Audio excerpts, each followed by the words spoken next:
यांच्यासह अनेक नेते बऱ्याच दिवसानंतर काँग्रेस भवनामध्ये आल्याचे चित्र पाहायला मिळालं।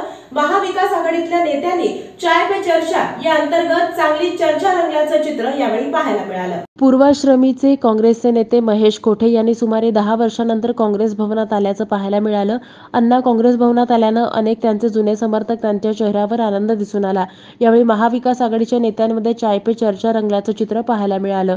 राज्याच्या गृह मंत्रालयाच्या विरोधात सोलापुरात काँग्रेस, शिवसेना ठाकरे गट आणि राष्ट्रवादी काँग्रेस शरद पवार गट यांच्या वतीनं जिल्हाधिकारी कार्यालयासमोर निषेध आंदोलन करण्यात आलं। शिवसेनेचे माजी नगरसेवक अभिषेक घोसाळकर यांच्या झालेल्या हत्येचा निषेध नोंदवून त्यांना श्रद्धांजली वाहण्यात आली।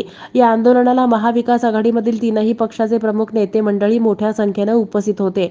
या आंदोलनानंतर काँग्रेसचे शहराध्यक्ष चेतन नरोटे यांनी उपस्थित सर्वच प्रमुख नेत्यांना काँग्रेस भवनामध्ये चहाचं निमंत्रण दिलं आणि त्यांच्या विनंतीला मान देऊन सर्वच नेते काँग्रेस भवनाकडे गेले। या ठिकाणी बराच वेळ चर्चाही रंगली।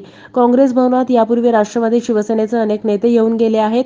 बहुतेक शिवसेनेचे जिल्हाप्रमुख गणेश वानकर आणि जिल्हाप्रमुख अमर पाटील हे सुद्धा पहिल्यांदाच काँग्रेस भवनात गेले असतील।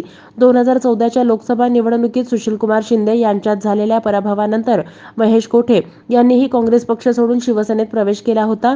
त्यानंतर ते काँग्रेस भवनात आल्याचं पाहायला मिळालंच नव्हतं।